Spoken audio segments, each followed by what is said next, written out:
प्रिय दर्शकों नमस्कार। एक बार फिर से उपस्थित हूँ आप सबके सामने। आज के इस कार्यक्रम की शुरुआत जो ज्योतिषीय कार्यक्रम है, इसमें मैं आप लोगों का ध्यान थोड़ा सा योग कारक ग्रहों की महिमा पर लेकर आता हूँ। जन्म कुंडली का जो लग्नेश है, उसके जो मित्र ग्रह हैं, लग्नेश के जो मित्र ग्रह होते हैं, लग्नेश उनको योग कारक बना देते हैं। जैसे सूर्य की कुंडली में उनके मित्र मंगल और गुरु होते हैं। अब सूर्य देव चूंकि लग्नेश हो गए, लग्न के अधिपति हो गए, कुंडली के राजा हो गए, तो उन्होंने ना, सूर्य ने मंगल और गुरु को अपने क्षेत्र का मालिक बना दिया। यह कहा कि मैं तुम्हें अच्छा भाव दे दूंगा,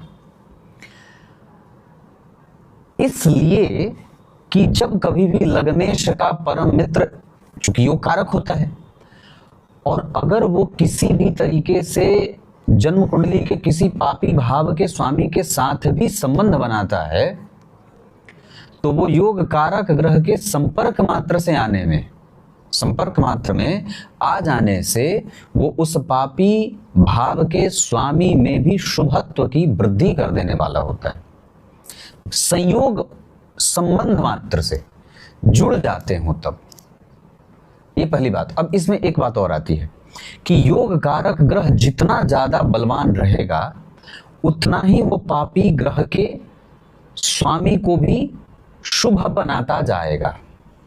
जैसे गुरु, अगर सिंह लग्न की कुंडली के लिए या धनु लग्न की कुंडली के लिए या मेष लग्न की कुंडली के लिए गुरु अच्छे बैठे हों, उच्च के बैठे हों, और अगर वो उच्च के बैठे हों और अष्टमेश के साथ बैठे हों, तो अष्टमेश से बैठने के कारण, अष्टमेश के संग बैठने के कारण थोड़ा जरूर उनको भी प्रभावित होगा, जरूर प्रभावित करेंगे भाई अच्छे भाव का। जैसे आप इसको ऐसे समझ सकते हैं कि एक बहुत बड़ा राजा है और उसके सन्निकट एक दुर्गंध युक्त कोई पुरुष बैठ गया। अब राजा के बगल में बैठा है तो निश्चित रूप से उसकी महिमा तो बढ़ेगी, पर राजा भी दुर्गंध से प्रभावित होंगे। तो जितना ही राजा का बल बढ़ा रहेगा, योग कारक ग्रह जितना ही बलवान होके बैठेगा, उतना ही ज्यादा वो असरदार परिणाम देता रहेगा। बहुत ध्यान से समझिए, उतना ही ज्यादा वो असरकारक होगा। अब जैसे मैं ये कुंडली लेके बैठा हूं धनु लग्न की, धनु लग्न की कुंडली में शुक्र लग्न में बैठे हैं। अब मैं ये सिद्धांत आप लोगों को क्यों बता रहा हूं, क्योंकि धनु लग्न की कुंडली के लिए शुक्र देव परम पापी ग्रह हो जाते हैं, होते हैं ना। जन्म कुंडली के 6वें भाव के स्वामी होते हैं और 11वें भाव के स्वामी होते हैं। ये भाव क्या है? त्रिषट आय, छठा और 11वां, ये त्रिषडाय भाव है ना। अब ये पापी भाव होते हैं। अब इनके पापी होने के कारण, ये पापी होने के बावजूद जन्म कुंडली धनु लग्न की बनी है, भाग्य भाव के स्वामी होते हैं सूर्य, उनके संपर्क में आकर के लग्न में बैठे हैं शुक्रदेव। बहुत ध्यान से समझिएगा कि योग कारक ग्रह जन्म कुंडली का जो ग्रह बनता है किसी भी लग्न के लिए, उसके संबंध मात्र से जन्म कुंडली का पापी भाव भी या पापी भाव के स्वामी भी शुभ परिणाम देने लगते हैं। यहाँ पे शुक्र और सूर्य एक साथ बैठे हों, अगर कुंडली में बैठे हैं, तो यहाँ पे सूर्य के तीव्र ओज के कारण, तीव्र तेजस्विता के कारण, रोशनी के कारण शुक्र के भी शुभ प्रभावों में वृद्धि होगी। चाहे वो सूर्य को कितना ही कलंकित करना चाहें, जो कि वो कर नहीं पाएंगे, तो अच्छे भाव में बैठने और योग कारक ग्रह के बलवान होने के कारण जन्म कुंडली के पापी और बुरे भावों के स्वामी भी शुभ परिणाम, अच्छे परिणाम, श्रेष्ठ परिणाम देने के लिए बाध्य हो जाते हैं, ऐसा कहना होगा, बाध्य हो जाते हैं।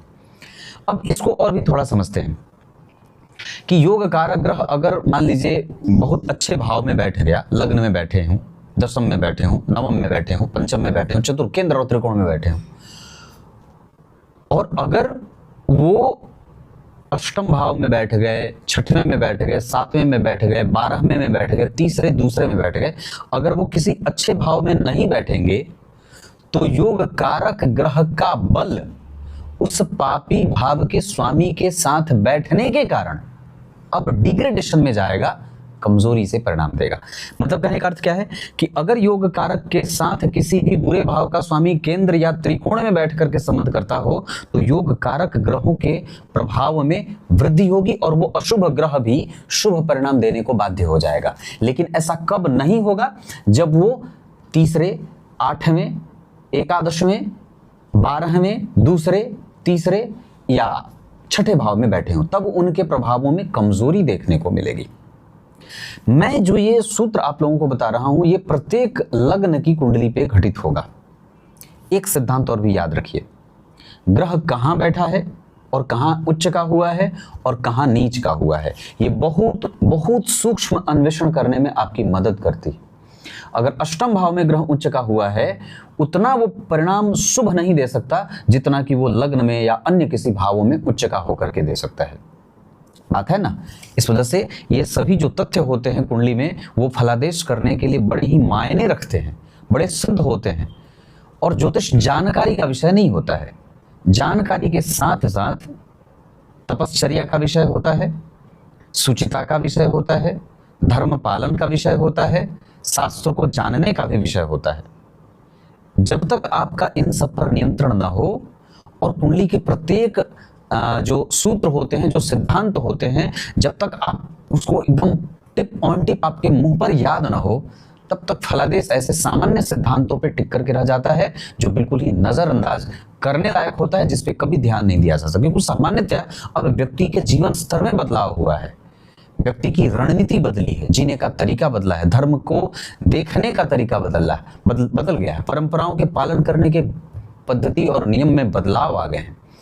आप अगर पुराने हिसाब से और अगर बहुत सूक्ष्म सिद्धांतों के साथ उस व्यक्ति की कुंडली का अध्ययन नहीं करेंगे तो आप नहीं जान पाएंगे कि वो आपसे क्या पूछना चाहता है और वो क्या आपसे जानना चाहता है।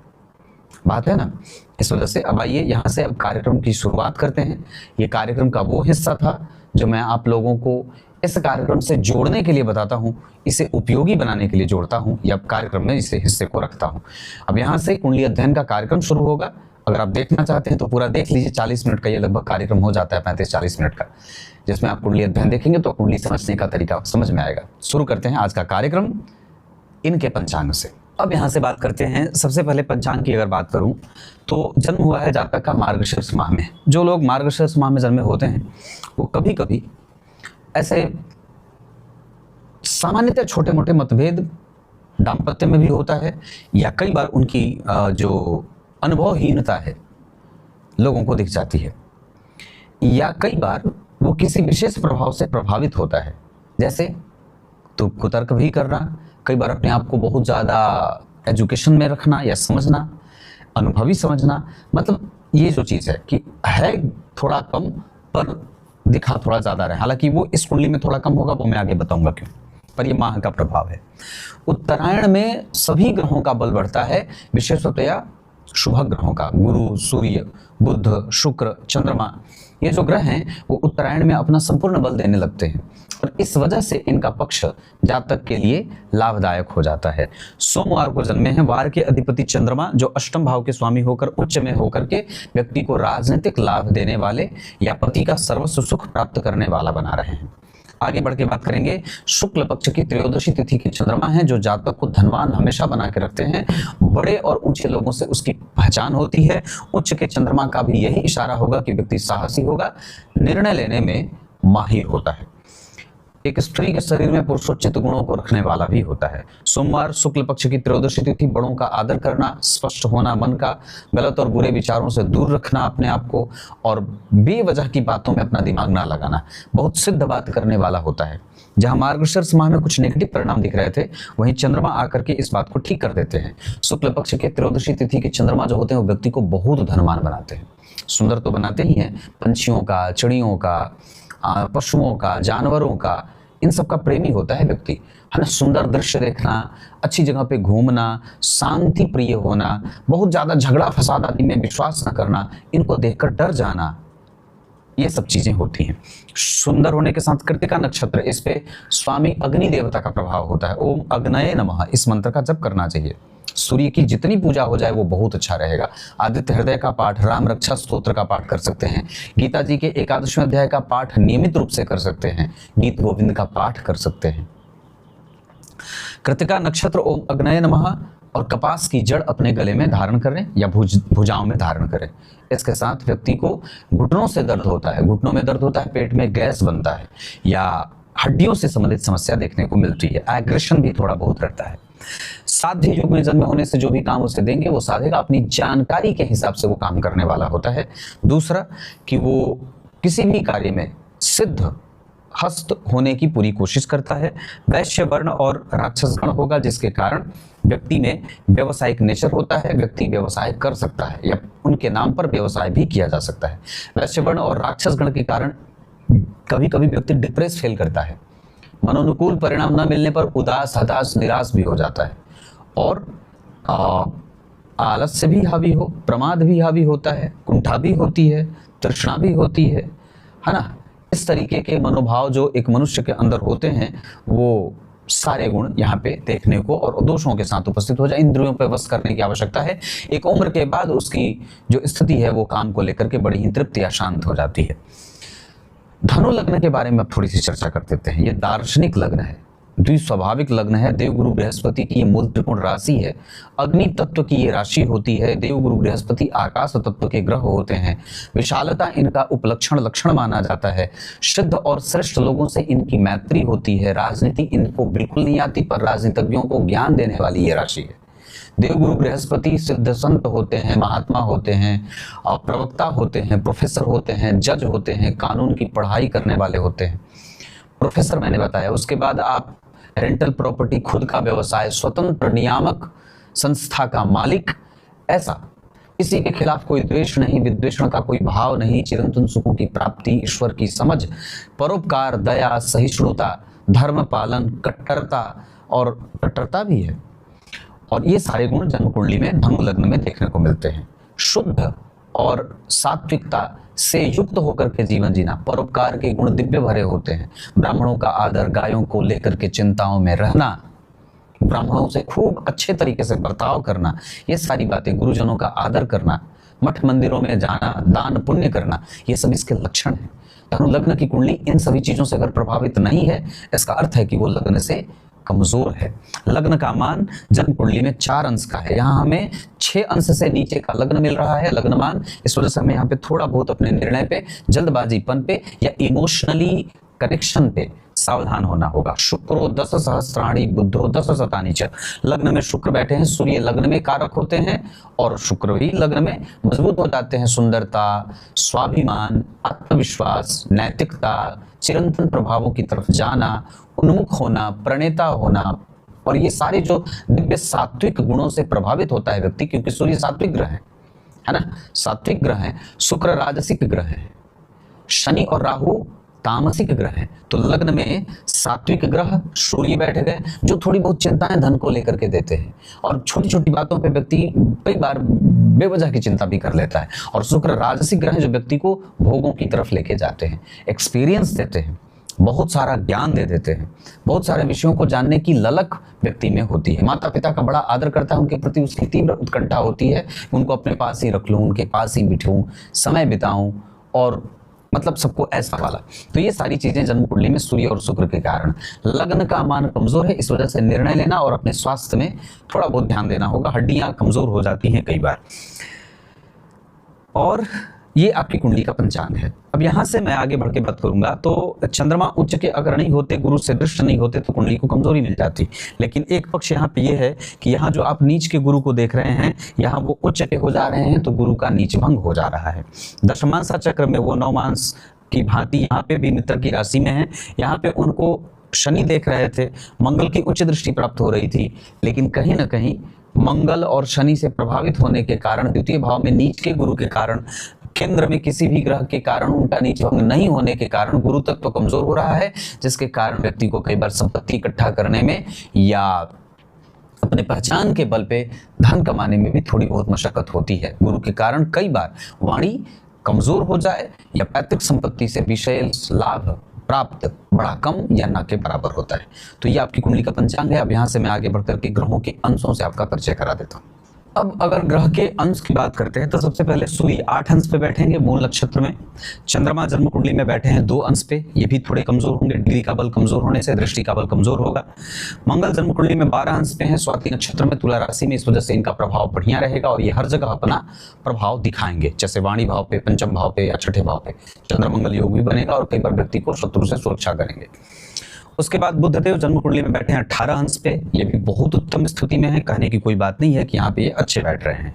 देव गुरु बृहस्पति जन्म कुंडली में 22 अंश पे हैं, चंद्रमा को छोड़ करके और बाकी जितने भी ग्रह हैं शुक्र और चंद्रमा को छोड़ करके सारे बेहतरीन बन रहे हैं डिग्री के हिसाब से। 22 अंश पे देव गुरु बृहस्पति लग्नेश ही आत्मकारक है और बुध जन्म कुंडली के सप्तमेश और दशमेश ही अमात्य कारक हैं। ये इस कुंडली की प्लस पॉइंट वाली बात हो जाएगी, जहाँ पे 2 ग्रह आपकी कुंडली में जो लग्नेश है वही आत्मकारक है। नवांश कुंडली में आत्मकारक उच्च के हो रहे हैं, चंद्रमा और मंगल एक साथ आ रहे हैं। चंद्र मंगल योग लग्न कुंडली के साथ साथ नवांश चक्र में बन रहा था, इस वजह से यहाँ पे राजनीति बहुत अच्छी, डिप्लोमेसी बहुत अच्छी, साहस बहुत बढ़िया और लक्ष्मीवान होना, दूसरों के भाग्य का उदय का कारण बनना, ये सब यहाँ पे बन जाएगा। शुक्रदेव 2 अंश पे बैठे हैं, डिग्री का बल कमजोर है, इस वजह से वो जहाँ बैठे हैं वहीं बैठे हैं, उनकी दृष्टि किसी काम की नहीं रहेगी। और उसके बाद शनिदेव जन्म कुंडली में 10 अंश पे बैठे हैं, इनका भी बल रहेगा, मतलब गुरु को वो प्रभावित करेंगे पॉजिटिवली। छठवें भाव पे चंद्रमा को वो प्रभावित करेंगे, जहां पे सामान्यतया बहुत अच्छा प्रभाव वहां भी रहेगा। दशम स्थान, 10वीं दृष्टि जो जन्म कुंडली के 9वें भाव पे पड़ेगी, वहां पे वो भाग्य को मंद करेंगे। लेकिन उसका विपक्ष, जैसे भाग्य को उन्होंने मंद किया तो ये विपक्ष वाली बात हो गई, लेकिन उसका पक्ष बन रहा है क्योंकि भाग्य भाव के स्वामी लग्न में बैठे हैं, इस वजह से यहाँ पे एक बेहतर पक्ष निर्धारण बनेगा, मतलब बेहतर पक्ष बनेगा। उसके बाद शनि जो है वो 10 अंश पे बैठे हैं, मैंने बात कही, और राहु जन्म कुंडली में 14 अंश पे बैठे हैं। त्रिकोण के राहु हैं और गुरु से केंद्र में हैं। हालांकि उनके ऊपर मंगल का प्रभाव है, तो थोड़ा बहुत जो है वो पेट में ऑपरेशन हो जाए, पाचन तंत्र में गड़बड़ी हो जाए, या कई बार एजुकेशन में बाधाएं देते हैं, इस तरीके की बातें भी होती है। व्यक्ति पढ़ता कुछ और है, करता कुछ और है, पढ़ लिख करके भी कई बार बहुत विशेष कुछ करना चाहता है, पर उसके लिए उसका वातावरण तैयार नहीं होता है या माहौल उस तरीके का बन नहीं पाता है। तो ये हैं ग्रह जो डिग्री के हिसाब से ऐसे बैठे थे। नक्षत्र के हिसाब से बात करते हैं तो सूर्य बैठे हैं मूल नक्षत्र में, जो व्यक्ति को अनुभव दे रहे हैं और धन की चिंता दे रहे हैं। चंद्रमा जन्म कुंडली में कृतिका नक्षत्र में बैठे हैं, जो व्यक्ति को एनर्जी दे रहे हैं, साहसी बना रहे हैं। मंगल जन्म कुंडली में स्वाति नक्षत्र में बैठे हैं, जल्दबाजीपन की प्रवृत्ति देते हैं और कभी कभी भाग्य का संघर्ष देते हैं, लेकिन खोई हुई वस्तु प्राप्त कराने में मंगल सहायता कर देंगे। बुधदेव जन्म कुंडली में बैठे हैं 18 अंश पे ज्येष्ठा नक्षत्र में, इसमें कोई दो राय नहीं है कि बुध का बल उनके पक्ष में काम करेगा और व्यक्ति के वाणी को संतुलित बनाएगा। व्यय को भी नियंत्रित रखेंगे। व्यक्ति व्यय तो होता है, लेकिन फिर भी वहां पे एक नॉर्मली एक अच्छा व्यय दिखा जा रहा है, बुरा व्यय नहीं है। हाँ, रिश्तेदारों को देने में व्यक्ति आगे रहता है। देवगुरु बृहस्पति और मंगल कुछ ऐसी स्थिति में है जैसे पैसा अटक जाए, विश्वास करके किसी को दे और वो पैसा वापस ना मिले, इस तरीके की घटना भी होने की स्थिति बन रही है। देवगुरु बृहस्पति श्रवण नक्षत्र में बैठ करके व्यक्ति के वाणी को, सुंदरता को बढ़ा रहे हैं, एक अच्छा कम्युनिकेटर बना रहे हैं, संबंध जोड़ने वाला बना रहे हैं, सत्य बोलने वाला भी बना रहे हैं। वाणी का प्रभाव अगर कभी कभी कमजोर होता है तो वो नीच के गुरु के कारण है, लेकिन जो उसमें एनर्जी आ रही है वो शनि और मंगल के कारण है। व्यक्ति भोजन का प्रिय होता है, मसालेदार चीजों को पसंद करने वाला होता है, लेकिन अवस्था के बाद उसको ये सब त्यागना भी पड़ेगा। शुक्रदेव जन्म कुंडली में मूल नक्षत्र के बैठ करके जातक को बहुत बेहतरीन धनवान बना रहे हैं, जबकि शनिदेव जन्म कुंडली में अपने नक्षत्र का बैठे हैं, इस वजह से यहाँ पे वो बेहतर निर्णय देंगे, लाभ के सूचक होंगे और व्यक्ति को धार्मिक विषयों में रुचि पैदा करेंगे। जबकि राहुदेव आपकी कुंडली में 100% शुद्ध और श्रेष्ठ परिणाम करने वाले ग्रह बन रहे हैं। ये आपकी कुंडली के डिग्री के हिसाब से सभी ग्रहों की स्थिति मैंने बता रखी है, जिसमें डिग्री और नक्षत्र दोनों को शामिल किया है। अब बात करूंगा मूलतया कुंडली विश्लेषण की। तो सबसे पहले लग्न में सूर्य बैठे हैं, जो भाग्य भाव के स्वामी होकर बैठे हैं। इस हिसाब से जो लग्न का बल है वो कौन सा ग्रह आपकी कुंडली के लग्न में बैठा है, ये बहुत मायने रखने वाली बात होती है। सामान्यतः हम लोग एक शब्द में ऐसे कह देते हैं कि लग्न में ये बैठा है, नहीं।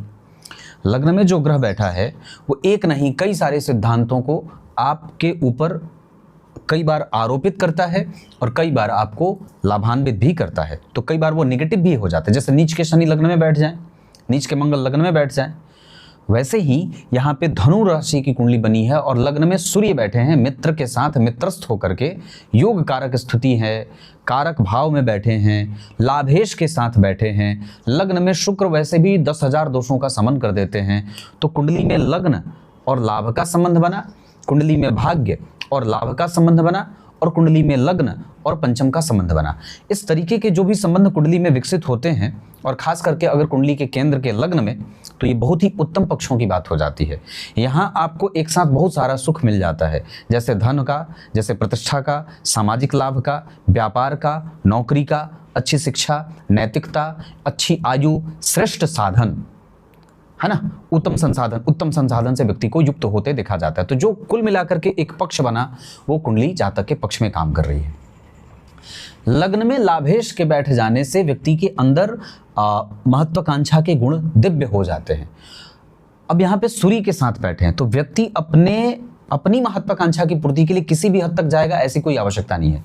वो धर्म के साथ ही जाएगा, अधर्म के साथ नहीं जाएगा। परोपकार और दया के साथ ही अपने जीवन को जीना चाहता है। वो कभी भी अनैतिक कृत्यों में लिप्त होते हुए नहीं देखा जाता है। तो ये कुल मिलाकर के जो ये एक वातावरण बन रहा है, वो लग्न में सूर्य और शुक्र के कारण बन रहा है। इसके नेगेटिव प्रभाव क्या हो सकते हैं? इसका नेगेटिव प्रभाव ये हो सकता है कि व्यक्ति के जीवन में थोड़ा आलस्य हावी होगा, और थोड़ा बहुत कभी कभी व्यक्ति के जीवन में या जेहन में सदैव एक चिंता किसी न किसी विषय को, चाहे संतति को लेकर के, चाहे पिता के स्वास्थ्य को लेकर के, चाहे पति के करियर को लेकर के, या घर के अंदर खालीपन को लेकर के, एक रिक्त को लेकर के दिमाग में थोड़ी बहुत चिंता रहती है। तो ये सूर्य और शुक्र के कारण है। जो आलस्य कभी कभी हावी होता है वो, या जो कभी कभी होता है ना, पद की गरिमा का बोध ऐसा हो जाता है, तो वो शुक्र और सूर्य के कारण होता है। डिप्रेशन जैसा जो कभी माहौल विकसित होता होगा, तो वो सूर्य और शुक्र के कारण होता है। उसके बाद द्वितीय भाव में गुरु बैठे हैं, लग्नेश होकर के धन भाव में बैठना, नवांश में उच्च का हो जाना। और जरा ध्यान से देखिए तो लग्न कुंडली के 6वें भाव के स्वामी यहाँ के लग्नेश बनते हैं। नवांश कुंडली में लग्न कुंडली के धन भाव के स्वामी दशमांसा चक्र के लग्नेश बनते हैं। इस पर मैंने एक सिद्धांत बताया था। लग्न कुंडली के धन भाव के स्वामी अगर दशमांसा चक्र के लग्नेश बनते हो, या लग्न कुंडली के लाभ भाव के स्वामी अगर दशमांसा चक्र के लग्नेश बनते हो, तो व्यक्ति का धन 1,00,000% उसके पास रहता है। उसके पास कभी भी धन की चिंता नहीं करनी चाहिए। उसकी पहचान और पहुंच बहुत ही ऊंचे लेवल पर बहुत बड़े लोगों तक होती है। लग्न में ही बुध और चंद्रमा बैठ करके स्वयं का स्वतः कारोबार करने का योग बनाएंगे। दशमांसा चक्र में लग्नेश के उच्च राशि में बैठना, गुरु से दृष्ट होना, लग्न में बुध और चंद्रमा जैसे दो व्यापारिक ग्रहों का उपस्थित होना, ये इस कुंडली को व्यापारिक नेचर देता है और कुंडली को एक अच्छा अनुशासन भी देता है। साथ ही साथ कुंडली की प्रगति को स्थिरता भी देता है। ऐसा इस वजह से क्योंकि गुरु और शनि दोनों ही ग्रह स्थिर राशि या स्थिर ग्रह होते हैं। इनके प्रभाव जब कभी भी किसी भाव पे बनते हैं तो उसमें स्थिरता और एक बहुत अच्छी प्रॉस्पेरिटी देखने को मिलती है। इस हिसाब से दशमांसा चक्र के दशम स्थान पे गुरु और शनि का प्रभाव, लग्न में बुध और चंद्रमा का प्रभाव लोगों को बांधने वाला और सफलता को अक्षुण्ण रखने वाला बना देता है। नवमांश चक्र में सूर्य और शुक्र का एक दूसरे से फिर से अलग हो जाना, यहाँ पे दोनों एक साथ बैठे थे, यहाँ वो शुक्र मेष राशि में चले गए और सूर्य मिथुन राशि में आ गए। विचार करके देखिए तो यहाँ सूर्य धनु राशि में और यहाँ मिथुन राशि में बैठे हैं, अपने से सप्तम घर की यात्रा कर रहे हैं। लग्न कुंडली में शुक्र जो है वो धनु राशि में बैठे हैं और यहाँ पे वो मिथुन मेष राशि में यात्रा कर रहे हैं, यानी कि त्रिकोण की यात्रा कर रहे हैं। यहाँ दोनों बैठे थे एक साथ, यहाँ दोनों अलग अलग हो गए, लेकिन दोनों ने ही त्रिकोण और केंद्र के संबंध बनाए हैं एक दूसरे से राशियों में। इस वजह से यहाँ पे सूर्य और शुक्र का जो संबंध होगा वो बहुत ही लाभदायक हो जाएगा, जो संबंधों को ऊंचा रखने वाला बन जाएगा। यहाँ राहु बैठे हैं और यहाँ केतु, केंद्र में कोई भी ग्रह नहीं है, इस वजह से पति का जो कारोबार होगा वो थोड़ा बहुत संशयों के बीच गुजरता रहेगा। और गुरु उच्च के बैठे हैं, जो विवाह को बचाने और विवाह को रोकने के साथ एक अच्छा नेचर देना, विवाह को लेकर के किसी भी प्रकार का कोई नेगेटिव विचार अपने दिमाग में न रखना, ये सब गुरु के कारण होगा। जब कभी कभी दूरी बनती है वैचारिक मतभेद की, वो सूर्य के कारण बनती है कि तुम ऐसा क्यों करते हो, तुम्हारा इसमें कोई लाभ नहीं है। जब कभी भी व्यक्ति अपने पति को ऐसा कहता है तो वो इसी सूर्य के कारण कहता है। नवमांश चक्र के चंद्रमा और मंगल का एक साथ नवम भाव में बैठना, बेहतर कम्युनिकेशन और पति को आदेश देना, पति के हिसाब से काम करना, पति की आज्ञा का पालन करना और पति को बच्चे की भांति स्वीकार करना। तो ये जो चंद्रमा और मंगल का संबंध है वो इसके कारण है। बुध जन्म कुंडली के अष्टम भाव में बैठ रहे हैं द्वितीय सो करके, ये बहुत ज्यादा ससुराल से फायदा हो जाए इसकी कोई गारंटी नहीं है। जबकि यहाँ पे उच्च के शनि विवाह में स्थिरता, विवाह को मजबूत करना और विवाह को आगे ले जाने का नियत बुद्धि देते हैं। तो नौमांस चक्र में जो स्थिति बन रही है उसमें कमजोरी क्या हुई कि केंद्र में कोई ग्रह नहीं। मजबूती क्या है? गुरु उच्च के। मजबूती क्या है? सूर्य त्रिकोण की यात्रा, केंद्र की यात्रा कर रहे हैं, शुक्र भी त्रिकोण की यात्रा कर रहे हैं, मंगल और चंद्रमा का एक साथ बैठना, जहां चंद्रमा तृतीय भाव के स्वामी होकर के नवम भाव में बैठ करके वापस तृतीय भाव को देख करके विवाह को आगे पुश देते हैं। उसके बाद गुरु जन्म कुंडली में उच्च के होके बैठे हैं, मंगल उच्च के बैठे हैं, बुध जो है वो जन्म कुंडली में अष्टम भाव में भले बैठे हैं पर ये एक सामाजिक बेहतर अच्छी स्थिति का निर्धारण करेंगे, क्योंकि बुध यहाँ सुभग्र होके बैठे हैं और यहाँ पे शनि उच्च के होके बैठे हैं। तो विवाह में जो एक बहुत मजबूत बात होगी वो इसी शनि और बुध के कारण है। उसके बाद केंद्र में कमजोरी है क्योंकि केंद्र खाली है। इसका खाली होना कई बार कुंडली को दशाओं में कमजोर दे देता। हालांकि फिर भी एक अच्छी बात क्या है कि यहाँ पे राहु त्रिकोण में बैठे हैं, यहाँ पे केंद्र में आ रहे हैं। पर अच्छी बात उसमें भी क्या है कि केतु यहाँ पे राहु यहाँ पे चतुर्थ भाव में बैठे हैं। केतु के कारण कई बार करियर को लेकर के पति पत्नी चिंतित रहते हैं, क्या होगा क्या नहीं, बच्चों का क्या होगा क्या नहीं। तो ये जो चिंता है वो करियर को लेकर के, पिता के साथ या सामाजिक यश और प्रतिष्ठा को लेकर के है, वो इस केतु के कारण होता है। राहु जबकि उसमें एक तीव्र राजनीतिज्ञ, बुद्धिमान, अच्छे कंपनी में काम करने वाला, केमिकल में काम करने वाला, कंस्ट्रक्शन में काम करने वाला, उसके बाद पहाड़ी क्षेत्रों में काम करने वाला, मैदानी क्षेत्रों में काम ना करके तटीय क्षेत्रों में काम करने वाला बना देते हैं।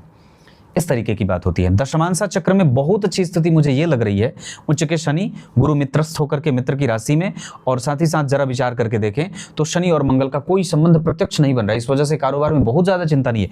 बहुत ज्यादा चिंता होगी तो इसके कारण है, बहुत ज्यादा चिंता होगी तो इसके कारण है, क्योंकि केंद्र खाली है, त्रिकोण खाली है। पर दशमांसा चक्र में आकर के सारे ही प्रभाव मजबूती की तरफ बढ़ रहे हैं, क्योंकि यहाँ पे गुरु ठीक है, यहाँ शनि ठीक है, यहाँ बुध चंद्रमा ठीक है, लाभेश विदेश यात्रा कराते हैं। कई बार व्यक्ति बाहर जाना चाहे, अपने जन्म स्थान से दूर जाकर के कुछ काम करना चाहे, इंपोर्ट एक्सपोर्ट का काम करना चाहे, अपनी पहचान से कुछ हासिल करना चाहे, तो इन सभी मामलों में ये कुंडली को बलवान बना देते हैं। उसके बाद विचार करिए तो चंद्रमा उच्च के बैठे हैं जो साहसी बनाते हैं, भाव के आधार पर भी और वैसे पक्ष के आधार पर भी, पक्ष का बल भी इनके पास है। चंद्रमा से 6 घर आगे मंगल, ये व्यक्ति को तीव्र राजनीतिज्ञ बना देते हैं या राजनीति के शिकार बना देते हैं, या शिकार जैसे कहते हैं राजनीति करने वालों का जो है वो व्यक्ति के जीवन में समावेश होता है या लगे रहते हैं, बने रहते हैं। चंद्रमा से 6वें घर के केतु हैं, ये पेट का रोग बनाते हैं। चंद्रमा से 7वें घर के शनि हैं, चिंताओं में रखने वाला बनाते हैं। चंद्रमा से 7वें घर के बुध हैं, ये व्यक्ति के निर्णय को कंफ्यूज करते हैं। चंद्रमा से 8वें घर में सूर्य बैठे हैं, ये व्यक्ति की बुद्धि, यश, मान, पद, प्रतिष्ठा, इन सभी चीज़ों में व्यक्ति की सहयोग की स्थिति बनाते हैं। चंद्रमा से 8वें घर में शुक्र बैठे हैं, ये भी ठीक है। मतलब यहाँ पे एक अच्छी आयु और श्रेष्ठ वर की प्राप्ति, अच्छा दाम्पत्य इसे कह सकते हैं। दाम्पत्य टूटने का कोई वो नहीं होता। चंद्रमा से गुरु नवम भाव में धन, मान, पद, प्रतिष्ठा, संतान, दाम्पत्य, विवाह, प्रेम, ये सब देने वाले होते हैं। गुरु नीच के हैं जिनका नीच भंग लगभग 12वें भाव में बैठे शनि से हो रहा है दृष्टि के कारण, लेकिन उससे भी ज्यादा मजबूत नीच भंग राजयोग बन रहा है गुरु के नौमांस चक्र में उच्च के होने के कारण। नीच भंग का अर्थ होता है ग्रह अपना जो एक निगेटिव सेंस था उसको उठा करके वापस अपने आप को मजबूती की तरफ बढ़ा रहा है। नीच भंग राजयोग प्रायः 4 तरीके से बनते हैं।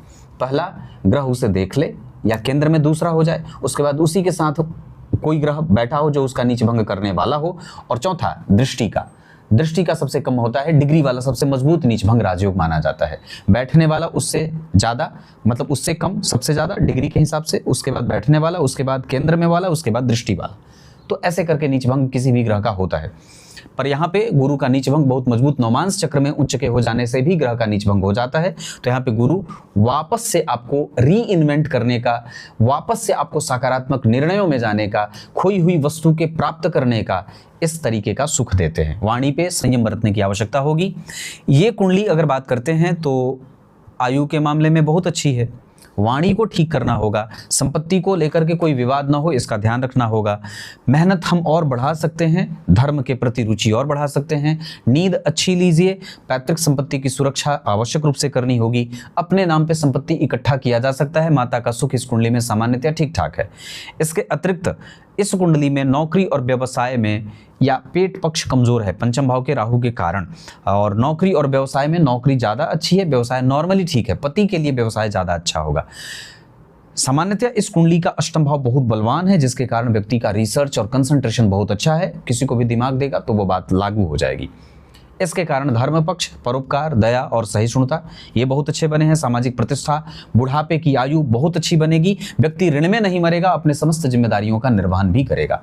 नक्षत्र के हिसाब से अगर बात करते हैं तो कृतिका नक्षत्र में दान करना चाहिए। उसके अतिरिक्त श्रवण, स्वाति भी कहूँगा, अनुराधा भी कहूँगा, और उसके बाद श्रवण मैंने बता दिया, भरणी भी कह सकता हूँ, पुष्य और पुनर्वसु ये सब नक्षत्र, उत्तराषाढ़ा ये सब नक्षत्र किसी भी कार्य को करने के लिए उत्तम है। अंक आपकी कुंडली के लिए 7 और 1 अच्छा रहेगा। राशियां मेष और सिंह अच्छी रहेंगी। शत्रुता न करें कन्या, कुंभ और मिथुन वालों से। धन कमाने के लिए आपकी कुंडली जा सकती है दक्षिण और पूरब की तरफ। इसके साथ साथ इतनी बात, अभी वर्तमान में जो दशा चल रही है वो सबसे अच्छी और उत्तम दशा है। ये आपको बहुत अच्छा निर्णय देगी और सामाजिक प्रतिष्ठा में वृद्धि करेगी, ऋण से मुक्त करेगी और जिम्मेदारियों को निभाने में सहयोगी होगी। इतना ही नहीं, राजनीति के लाभ भी दे सकती है।